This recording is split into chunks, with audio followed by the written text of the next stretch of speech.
Baik, assalamualaikum Pak. Perkenalkan dengan saya Dr. Sani di sini. Di sini bapaknya siapa ya Pak? Bapak Raija. Umurnya berapa ya Pak? Kalau sekarang 25. Alamat sebenarnya di mana ya Pak? Alamat saya di Veteran. Baik Bapak, di sini kita akan melakukan pemeriksaan abdomen dan hernia. Di sini saya akan melakukan pemeriksaannya itu agak sedikit bagaimana untuk bersedia. Ya, Baik, pertama kita membuka bagian perut pasien dengan bentuknya Pak. Bentuknya Pak. Kita amati penampakan pasien apakah tenang, merinding, sudah nyaman. Lalu lakukan inspeksi di sebelah kanan atas pasien, perhatikan konturnya apakah datar, distensi menonjol atau cekung, benjolannya apakah ada massa, kesimetrisan dinding abdomen menunjukkan adanya organ yang digali. Lalu kita lihat umbilicusnya apakah menonjol atau tidak. Kita lihat peristaltiknya, lalu pulsasi aorta. Kita inspeksi kulit perut, perhatikan apakah warnanya normal memar pucat kuning, apakah ada bekas luka, apakah ada striae, apakah ada dilatasi vena, ras atau enkimosis. Lalu kita lakukan auskultasi.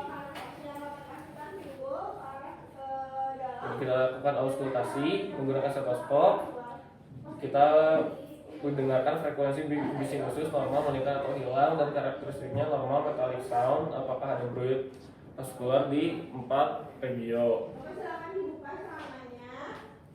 Lalu kita perkusi, minta pasien untuk menekuk lutut. Kita minta pasien menekuk lutut di bagian contohnya Pak, dengan ringan pada keempat kuadran untuk menentukan suaranya redup atau timpani. Lalu kita perkusi hepar, kita perkusi batas bawah, perkusi secara horizontal dari batas umbilikus ke kuadran kanan di atas dari linea midclavicula hingga menemukan suaranya menjadi redup. Lalu perkusi batas dari atas, punten ya Pak. Batas atas horizontal dari puting susu ke bawah pada garis midclavicula hingga menemukan suara redup. Ukur jarak antara kedua titik yang mengalami perubahan suara redup. Lalu kita perkusi limpa pada area throat.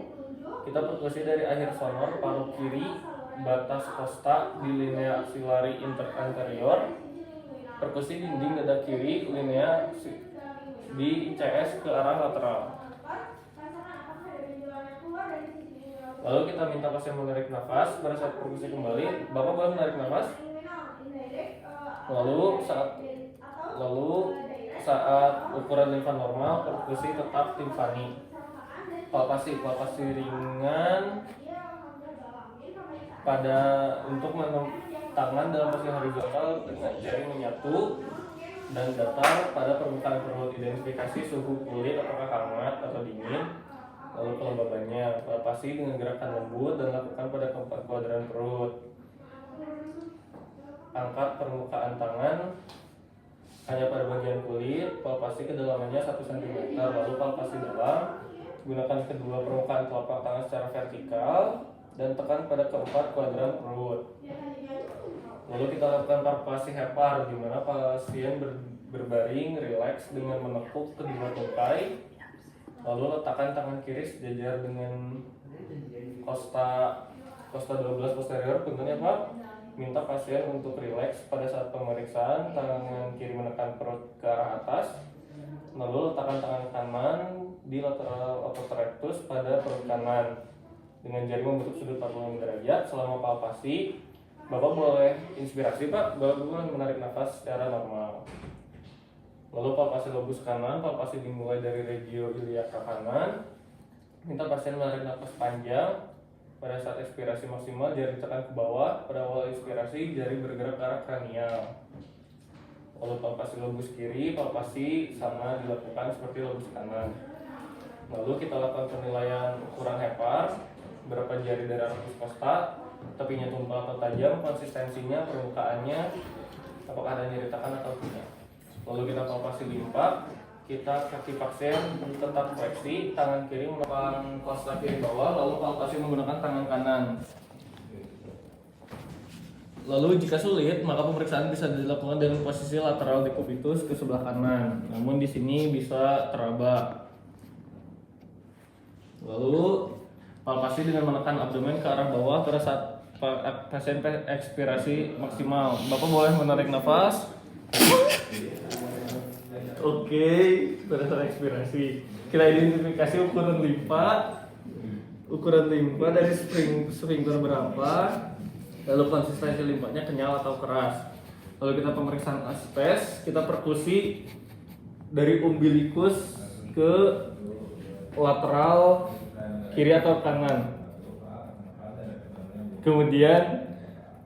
Kemudian temukan batas perubahan suara dari timpani ke dal, tandai dan letakkan jari di atas itu. Lalu minta pasien miring ke arah kolateral dan jari penanda. Tunggu 30 sampai 60 detik.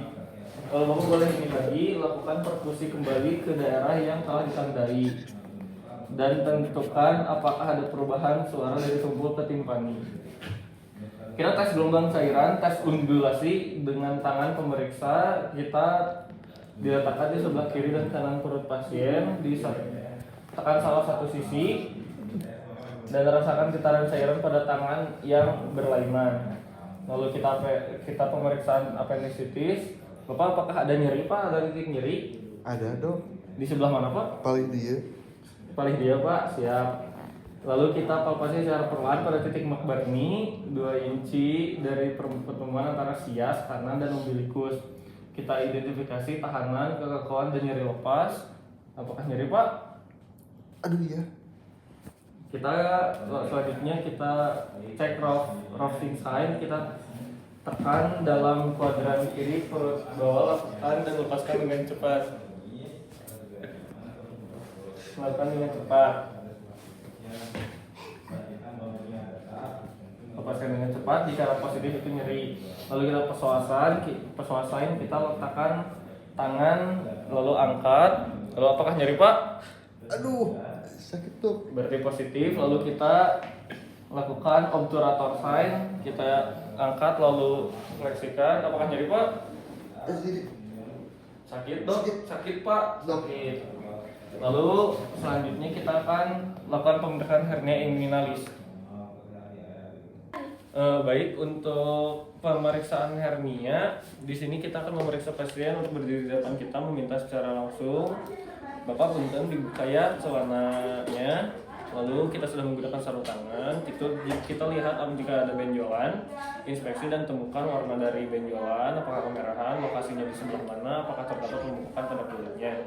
Lalu palpasi benjolan, apakah adanya nyeri, lalu konsistensinya apakah padat atau cair. Jika terdapat pada skrotum, lakukan tes transiluminasi. Kita lihat apakah ada benjolannya mengandung isi dengan mengerahkan penlight dari skrotum bagian bawah. Lalu coba untuk mengurangi ukuran benjolan secara manual dengan menggunakan jari, dimulai dari cincin luar inguinal atau bagian terbawah dari tonjolan ke arah atas atau cincin dalam inguinal. Jika gagal, jangan dilanjutkan. Proses ini dikatakan berhasil jika benjolannya hilang dengan atau tanpa gargle sound. Letakkan jari telunjuk di kanan di atas saluran inguinal dan letakkan jari kanan kiri pada cincin luar inguinal dan jari sebaliknya pada cincin dalam inguinal. Minta pasien menggunakan falsafah manuver. Bapak boleh batuk. Rasakan apakah ada benjolan yang keluar dari cincin inguinal dan tentukan posisi benjolan, dikorelasikan dengan ligamen inguinal. Jika indirect inguinal tidak ada benjolan, jika dia dilepaskan, lalu jika direct inguinal, lalu femoral hernia. Lalu kita lepaskan sarung tangan dan cuci tangan. Lalu kita catatkan hasil setiap langkah dan simpulkan Bapak, baik Bapak untuk pemeriksaan abdomen dan pemeriksaan hernia ini Bapak normal-normal saja. Kalau ingin ditanyakan? Tidak ada dok. Baik Bapak, alhamdulillah, terima kasih Pak.